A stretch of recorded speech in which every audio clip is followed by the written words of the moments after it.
In a world that's constantly evolving like the construction industry, it is incredibly important to run effective and efficient team meetings. So in this video, I'm reviewing with you what I think a great structure is to keep you on target and keep your team engaged.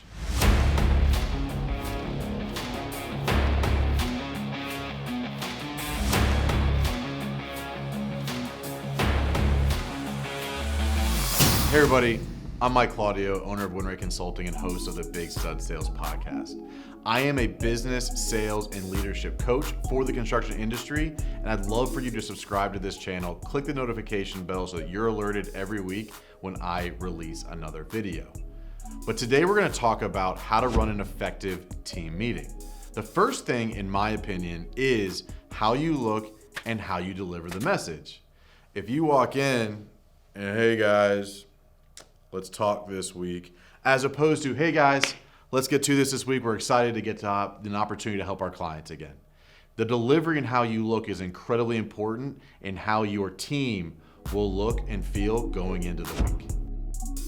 So once you have your tone and facial expressions right, I think it's important to have the meetings on Monday mornings. I think it sets the tone for the week. It gets everybody organized and ready to go and figure out what they need to do to have a successful and productive time. So you start with, in my opinion, positivity. And the best way to do that is recognition.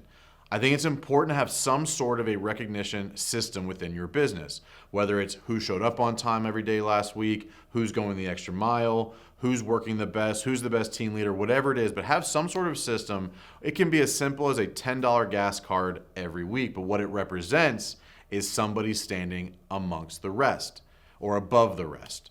It helps everybody else say like, hey, I want to be recognized like that. Or hey, what do I need to do to get recognized like that? So what it does is it promotes the team as a whole to start to up their game a little bit because they know whoever produces at a higher level will get recognized. So we've all heard the term compliment sandwich, where you lead with a compliment, then give them some sort of positive or constructive feedback, and then end with a compliment. So in this meeting, the first positivity, that first piece of bread, is the recognition. Well, the meat of the sandwich is challenges and threats from the week previously. You're gonna get feedback from the field. You're gonna get feedback from your employees. You're gonna get feedback from your clients on things that may not have gone to plan or things that could have been done differently. So reviewing with the entire team of challenges and threats that affected the business the week before will allow you to get ahead of those things. But what it really does, in my opinion, is allows you to solve a problem with everybody, but not without calling single person out. I don't like doing single person corrections in front of the group without having a conversation with that person first. But saying, hey, we had some issues with this last week, or we saw this, that way you're not having to solve that problem 4 times. You're solving it once by telling everybody about a challenge or something that's threatening the business and a process or systems perspective to the group as a whole. So again, do not single a single person out without having a conversation with them first, but it's okay to talk about a scenario that affected the business the week prior that you got feedback on to catch it before it turns into a bigger problem within your business. So you got your bread, you got your meat, now it's time to top the sandwich off. I like doing skill development as the other side of that. Talk about recognition, talk about threats, then do some skill development. You'll be surprised that people might not look enthusiastic about it, but people will truly appreciate you investing in them. And it doesn't need to be you. You could bring in vendors, you could bring in subject matter experts, you could bring in suppliers or tools or whatever it is, or have some of your more seasoned employees teach on how they do things to be more effective. If you're doing this every week, you will get 1% better. And if you get 1% better across all your employees, your business will exponentially improve in efficiencies and cost savings and your ability to get the job done faster. So it doesn't need to be some hour-long presentation. A 10 to 15 minute, here's how to do this, Peter, here's how I'm doing this, here's how we're organizing our trucks, here's how we're organizing the warehouse, here's how to do this specific thing a little bit quicker, or here's a new tool that we're using to bring a lot of value to our system. But ultimately, that 5, 10, 15 minutes a week will help your entire business get better as a whole, which you all know how that can impact your bottom line. One of the last things that you need to do every week before ending the meeting is talk about the plan for the week. What projects are coming up, what contingency plans you're planning for, if there's weather or other things that are going to stop you from doing your job, and what potential downfalls might happen for each specific team. If you have one team, obviously it's pretty simple, but if you have multiple teams, go over the jobs they're going to be tasked to do that week and what you think might happen or what they need to be prepared for, or what special tools or equipment they might need, or who's responsible for those special order items. There's a lot of things that kills efficiencies in our industry. With contractors, it's trips to Home Depot, it's trips to Lowe's, it's not having job sites prepped appropriately, it's not having the right tools.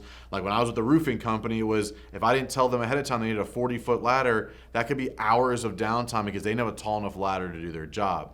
But ultimately setting that at the beginning of the week, saying, hey, here's your work orders for the week and here's some things to be prepared for. Now you're letting them know, letting them plan ahead and be in control of their own ability to be successful.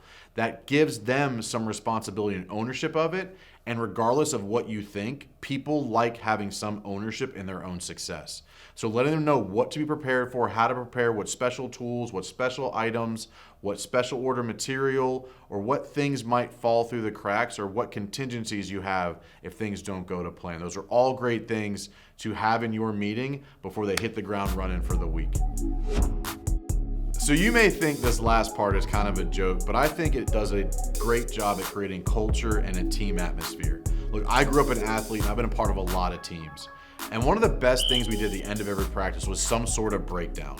3-2-1 team, 3-2-1 go, let's do this, let's do that. And it seems kind of corny, but it gets everybody together on your team doing the same thing at the same time. And that brings so much value, and it will create some laughter, it'll create some consistency, and you'll be able to see certain employees step up as leaders within that. But that team breakdown before you're really going out into battle as a business for the week, I think is one of the best ways to end a meeting that creates so much positive culture and a team atmosphere that really you can't do any other way. It is an old school sports kind of adage, but I think it works phenomenally well in a business environment. Look, we all have our own way on running team meetings, and some of us are not doing it consistently. So the first thing you need to start with is take everything I just taught you and make it work for you, but implement immediately. One of the worst things you can do is not do this consistently.